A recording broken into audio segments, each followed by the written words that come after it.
Tonight, in this edition of the primetime newscast on Equinox Television, a majority of petitions filed at the level of the Constitutional Council in the nation's capital, Yaoundé, against some list of senatorial candidates rejected. There are 4 in number, ruling in the case of the Social Democratic Front Party against the SDF or CPDM senatorial list in the West region of Cameroon has been postponed to the 19th of March 2018. In this edition of the news, we shall be getting the reactions of supporters of the principal opposition political party in Cameroon. Also ahead, we would be talking about President Paul Biya that has reminded his ministers that the well-being of the entire population in Cameroon is going to be or should be the priority of ministers in the country. It was during the Ministerial Council meeting that took place at the Unity Palace today. Those are headlines. We shall be right back.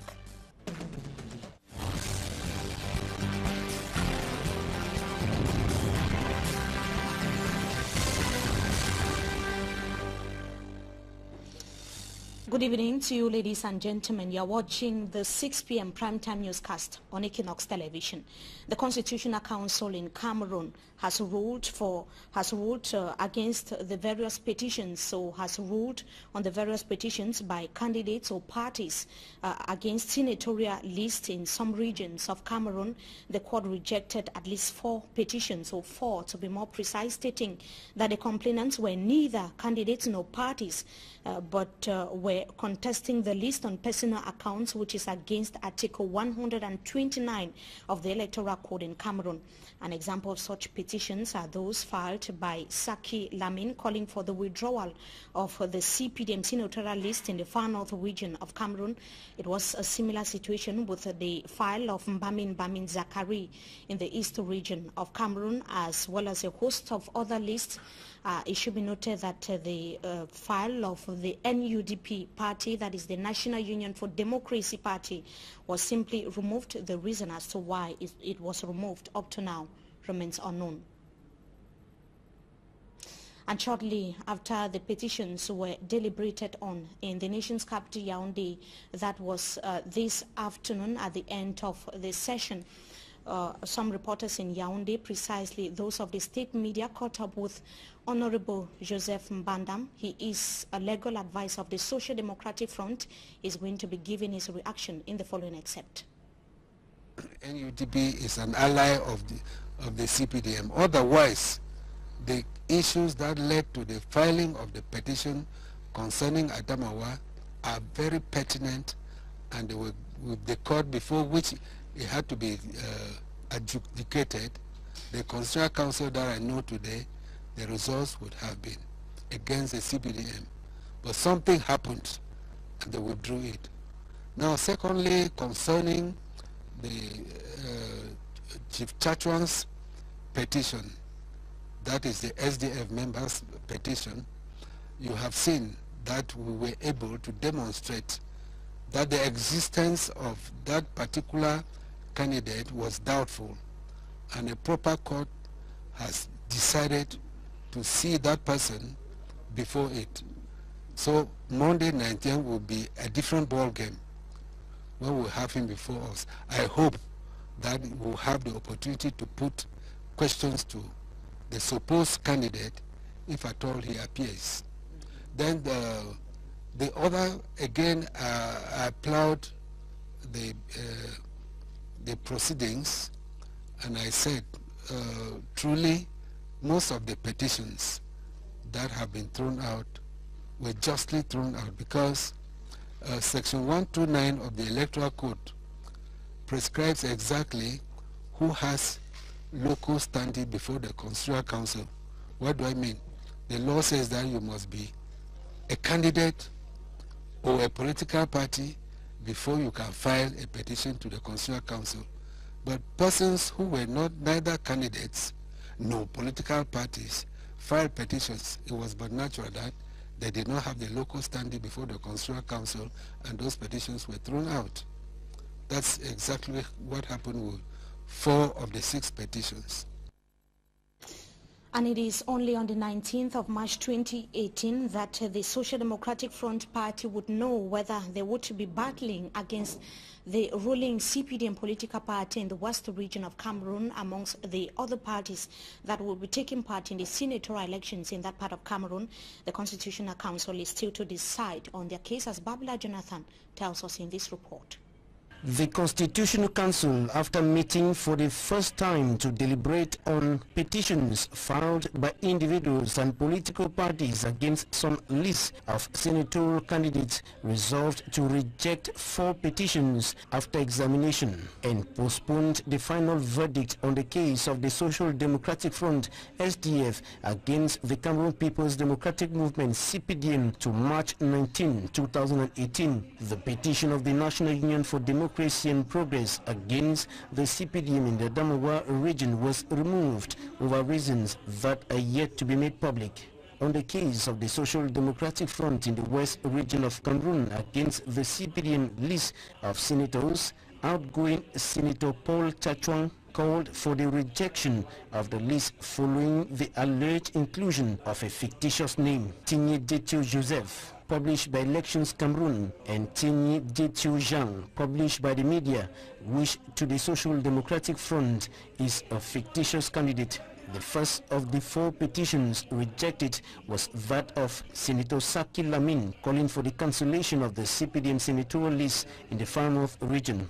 And concerning the case of Bamin Zakari against a candidate in the East region and that of Engano Valentine on the cancellation of the entire process, the petitioners have, according to the Constitutional Council, violated Article 129 of the Electoral Code. The senatorial election takes place on March 25, 2018, and it is after the March 19 ruling of the Constitutional Council that the fate of the CPDM and the SDF in the West region will be known. And the major issue on the agenda following the Constitutional Council deliberation that took place in the nation's capital, Yaoundé, today is the postponement of the file or petition filed by the Social Democratic Front, who have been joined by support of the said political party. Celestine Jamen, good evening. Thank you so much for joining us tonight. Good evening, Mimifu, and good evening to all your telespectators. Thank you. Good evening once again. We saw the petition that has been filed by Paul Chachwang of the Social Democratic Front in the West region of Cameroon, calling for the cancellation or withdrawal of the list of the CPDM political party in the West region of Cameroon on grounds that there is a fictitious name on the list of the CPDM candidates going in for election, precisely a single candidate in the West region. What is your reaction after the Constitutional Council decided to postpone the ruling as far as the case of the SDF is concerned? I think there is a basically and serious problem. I want to ask myself if the Constitutional Council is it jurisdictional or the political organ? Because I don't understand why. Because the law is down. We need just to follow the law and to apply the law. When the Constitutional Council decide to postpone the decision, is for which intention? Is to require the advice or to receive the instruction of the head of state? I don't know. Because there's a law. What the XDF asks for is to respect the respectful of the law, only of the law. When you saw concerning the issue for the Far North, Mr. Saki Lamin, this is a problem of investiture concerning the internal problem of one party, CPDM. It don't concern the law. So his demand was rejected by the Constitutional Council. But concerning the West province, West region, the SDF just acts on the base of the law, of the electoral code, that the Constitutional Council must apply only the law and all the law we ask for. But the Constitutional Council is yet to decide. Postponing the case or the verdict for the 19th of March could be a positive indication for the Social Democratic Front. Yes, we want to know the motivation of this postponing of the decision. Because they have to tell us what exactly make that he could not give the sentence or the decision right now. But possibly the Constitutional Council needs more time to be able to go through the files and the various arguments that were given. It should be noted that several legal minds of the Social Democratic Front were there to present the case of the party. Yes, I want to understand that you have to be a little indulgent, but we have to stand firm, because the process is based on the respect of the law only. If now the president of the Constitutional Council decides to postpone this decision, that means that maybe he is going to ask for another body. But when we read at the Electoral Code, this organ is independent. So they have to take the decision themselves. So you have the impression that the decision yes, will be influenced? It is not. I think it's not only the impression. When you look at the proceeding, the nomination, the appointment of those members, they almost all belong to the CPDM. You know that. So we have to put down a systemic and structural problem of this organ. But we know that every time we have to judge the mason on the base of the wall. So we are waiting for the decision. But beginning from now, I can say that this way to postpone a decision without any motivation is not acceptable. Now, we would like to find out, get your reaction for you to evaluate. It's only the case of the Social Democratic Front that has been postponed. We have 4 files or petitions that were rejected by the Constitutional Council. So far, what is your evaluation? Are you positive or negative? I think that at the end, what is important to say is that if the law will be respected, I think that the case will be very appreciated. But if the postponing is basing on the fact to refer to the executive, I mean the President of the Republic, so now we can say loudly that the Constitutional Council is not independent. Let me want to say one thing too, if you allow me a second. You know, we are in the electoral year. So Mr. Paul Biya, the President of the Republic, signed a decree on the February 7th. So he is summoning the Electoral College for the 25. And you know that the finance law of this year put on as budgeted the material organization about around 50 billions. So it's not a joke, it's a serious problem. So all the 5 which are not following the law must be cancelled without any sentiment or everything like that.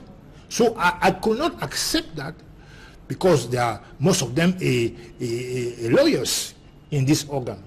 So they have a few hours to, because the time is going on, to decide really what's happened in the file, because we know the condition.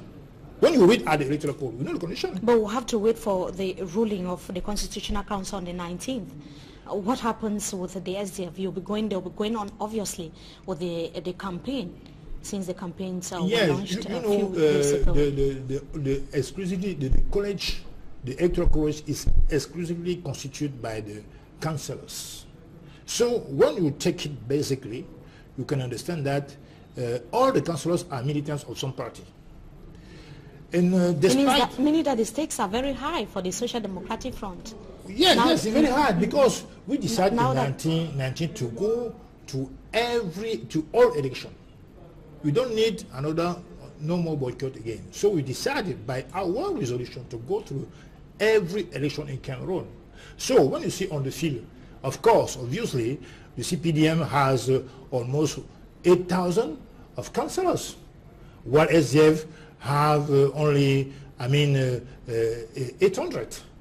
But the politics is politics. But there's no deal. But I think that the councillors, even those of the ruling CPDM political party, might vote based on their consciences. Yes, you know that there is most of like party, the president of the UDP in Bamenda would say. Maybe that is his declaration, his opinion. I respect it. But you know that most of the parties decide to don't take part to this election. So, you know, for instance, you have MIC, you have CPP, you have PADEC, and so on.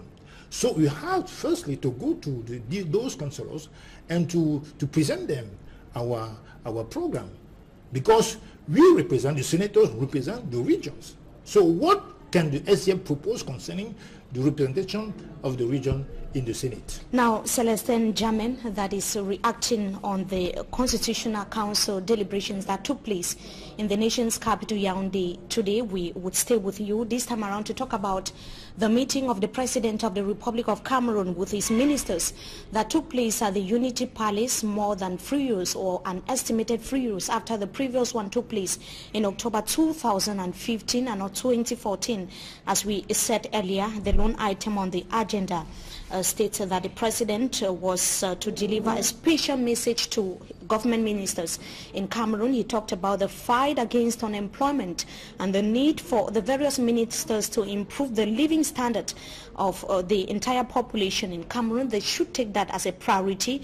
The President of the Republic called for the effective implementation of the International Monetary Fund program and ensure the completion of major infrastructures in Cameroon, like the completion of the second bridge over the Vori River, the Kribi Autonomous Port, that is in the south region of Cameroon. The head of state equally talked about the socio-political crisis in the two Anglophone regions of Cameroon, praised the efforts of security forces and said that the forces of law and order would continue in their efforts to put an end to the activities of what he qualified as criminals in the northwest, the southwest and the far north regions of Cameroon. The head of state talked about the decentralization and local development ministry that has been put in place, hoping that the ministry is going to be proposing solutions to some of the crisis, the political crisis rocking Cameroon now. The head of state equally talked about elections in Cameroon. He started by indicating that the senatorial elections are already here, or the senatorial election is already here, but we are yet to know the electoral calendar in the country. Mr. Celestin Jamen, on the outing of the President of the Republic of Cameroon today, the Ministerial Council meeting that is taking place after the previous one took place in 2014. What is your reaction after the declarations of the head of state? First of all, I want to say that the Ministerial Council is not the speech. It's not the matter of the speech.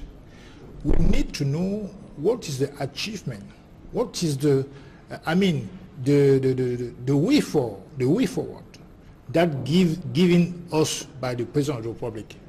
When you spend your life as a President of the Republic to hold only one Ministerial Council, one time per 3 years, every 3 years, is it that the way to govern a country?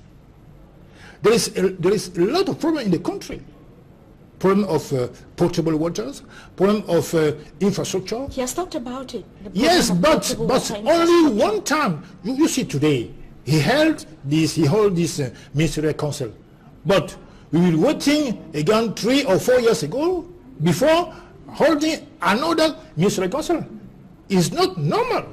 And the holding of the Ministerial Council has been at the center of debate since yesterday that it was announced. We know that in some countries, like in France, it is held on a weekly basis. In other African countries, we have Senegal, Gabon, that they hold them on monthly basis, chaired by the president himself. Correct. They exactly. are evaluating, they evaluate the activities of the government and define the plan of action of government ministers, officials in their respective countries. But here, either it is holding 2 years after the previous one, 4 years after the previous one. What could be the implication on the activities of government ministers and the entire government in Cameroon? This implies that the activities are very low, are very low, because when the President of the Republic don't have the time to talk with his government, the Prime Minister, to see the basic problem of the country, the recurrent problem of the country. He could not know exactly what's happened every time, every day in the country. And let me repeat once more again that the Ministerial Council is not only the speech. You have to exchange with your ministries. You have to exchange. You have to share the experiences between ministers. So if you do it only one time every 3 years or every 4 years. Where is the country is going?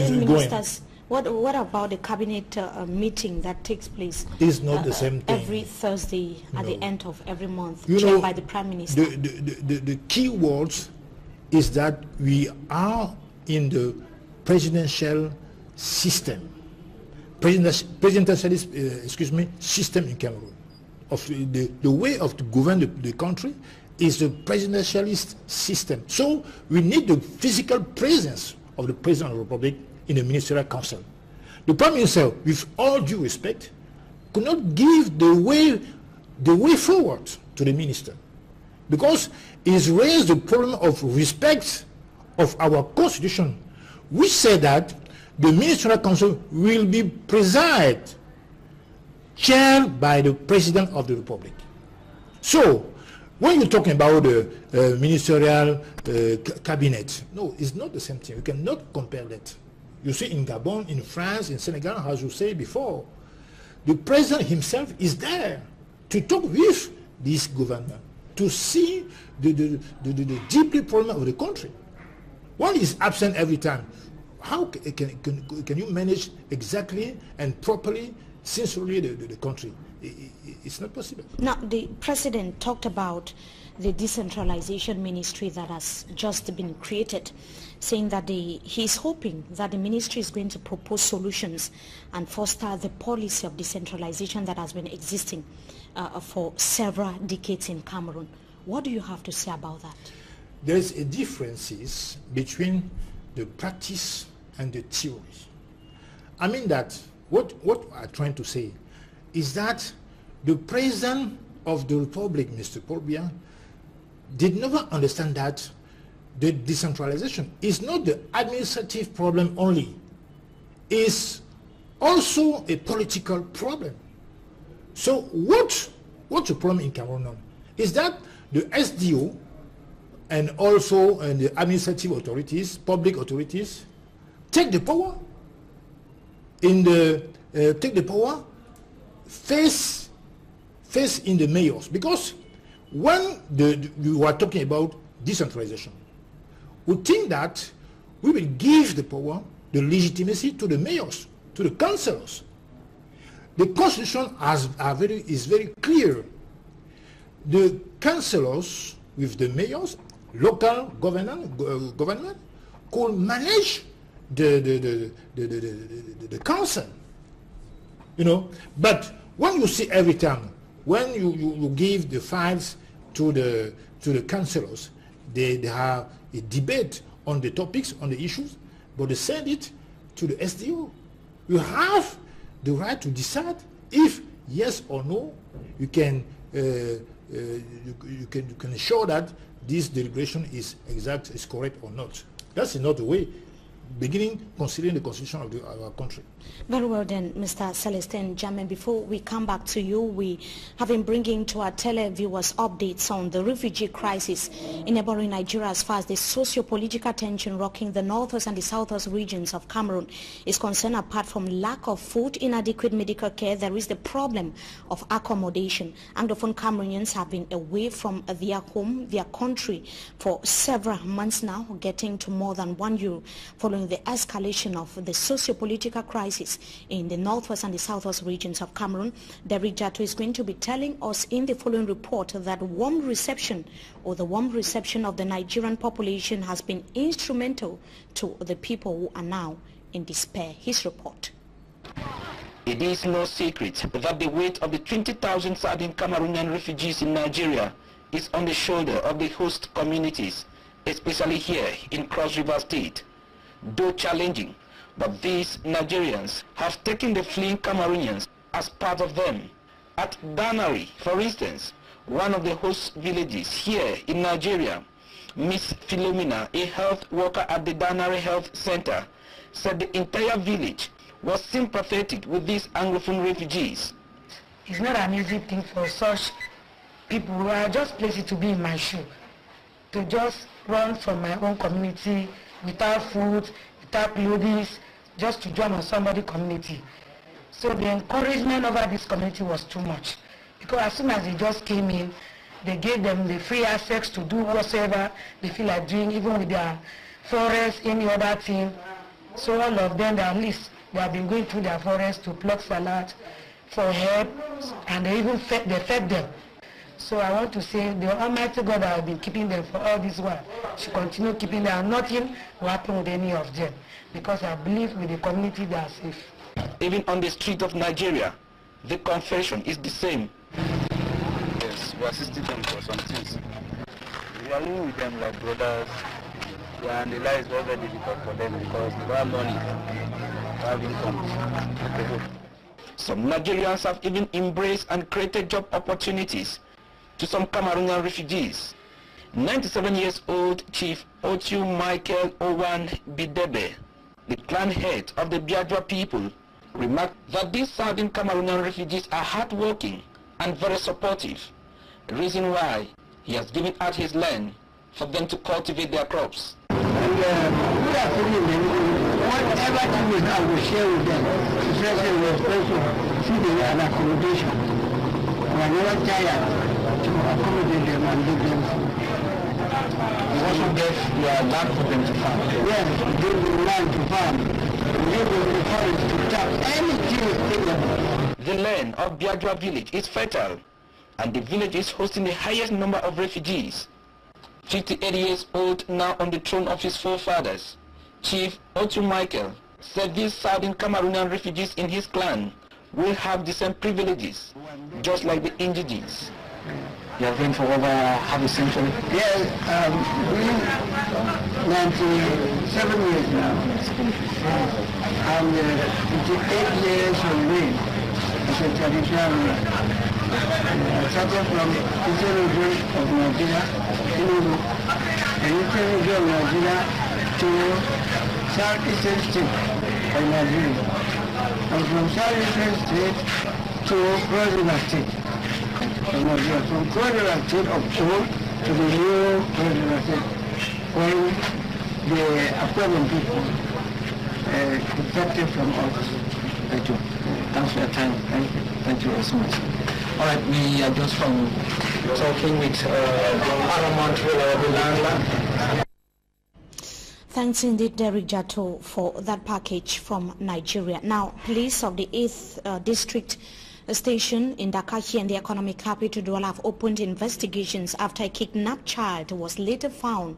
That was yesterday, Wednesday. The alleged kidnapper fell ill when the investigations were ongoing. She has been admitted at the Lakantini Hospital here in Douala. Simanjikan Gabriel tells us more in this report. Jumo Francesca, who is just attaining her 4th year, missed being kidnapped Wednesday at the Dakar neighborhood.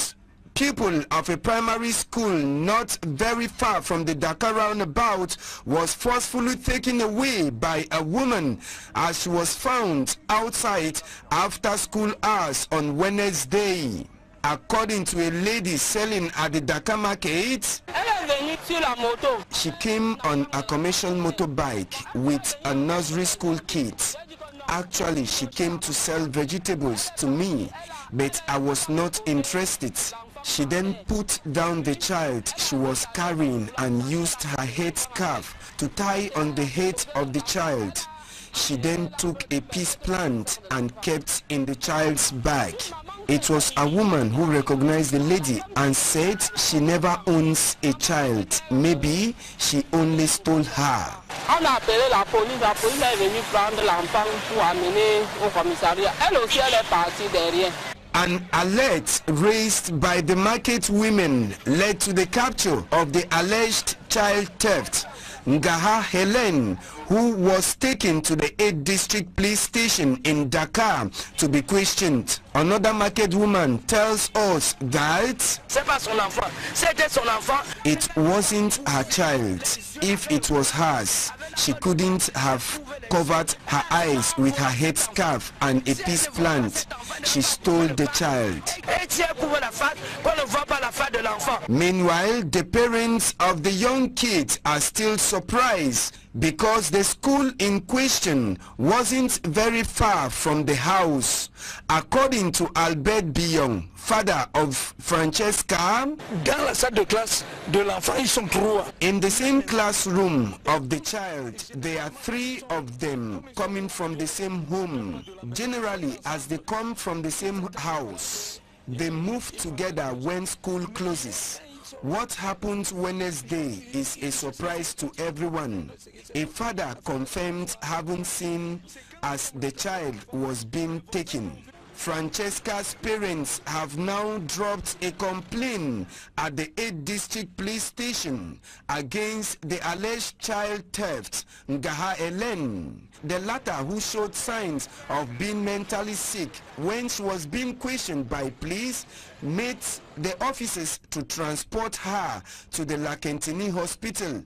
Only the medical report from the doctors will determine the next stage of the case. And Celestine German is still with us. With you, sir, we are going to be getting your quick reaction on the situation of Anglophone refugees in neighboring Nigeria. Many were expecting that for the first time today, at least the head of state would make an official statement on the situation of Anglophone Cameroonians in Nigeria, but nothing was mentioned. What do you have to say about that? Yes, first of all, I want to say one thing, because when I followed your report, the problem arising is that is a problem of insecurity, even concerning the rap of the children, our little children, even concerning the Anglophone problem. First, concerning the children, I think that obviously every citizen has to be vigilant, of course, but the state have himself to do his job. That means to ensure the safety and the security of the citizen and the good. So I can simply say that concerning this matter, the state don't take all his responsibility, because when you look at the situation in the Northwest and Southwest, the causes is the absence of dialogue. Because the absence of dialogue, the SDF, for instance, called at many times the President of the Republic to launch a dialogue, the inclusive dialogue. Because the absence of the dialogue involve the radicalization of the extremists. So now you have almost a civil war, of course, impacted only on the 2 Anglophone region, but it's a civil war. When you see the higher level of insecurity in the Northwest and the Southwest, you can see that we are into the civil war. So the principal responsible is the President of the Republic.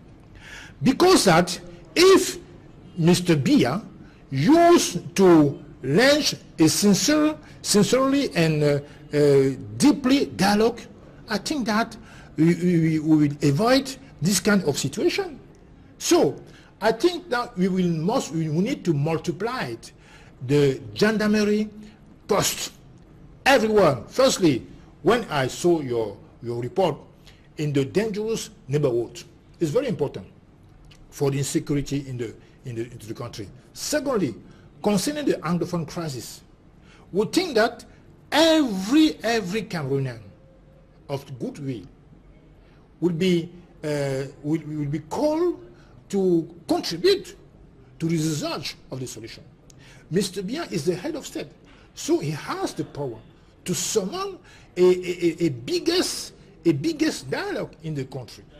But every time he just take a decree, it's not the problem of decree, it's the political problem. What on the field have been done to solve this problem? Nothing yet, nothing. You know that. I think that we must now know that we must rehabilitate the consortium. But the head of state is going to tell you that the reinforcement of security is one of the solutions. Every day, our gendarmes, our policemen are killed. So there's no solution. And civilians too, of course. The families are in the death every day.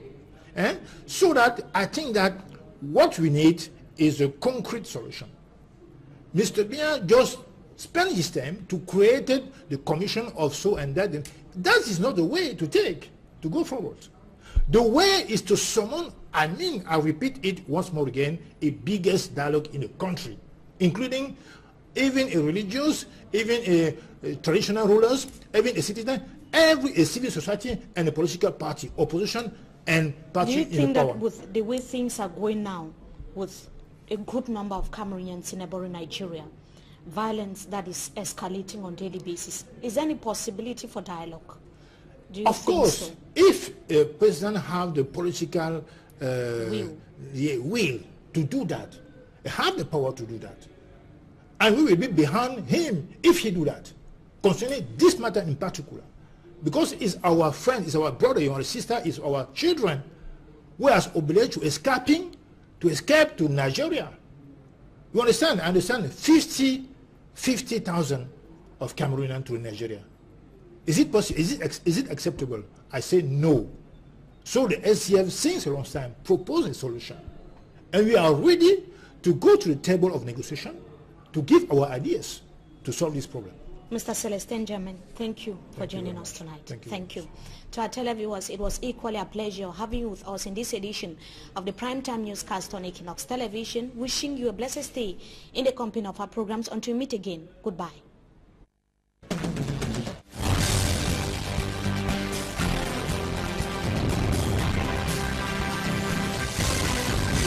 Décidé de changer de job, d'en trouver un ou d'aider un proche à en trouver un, recevez une pléthore d'offres disponibles sur le marché.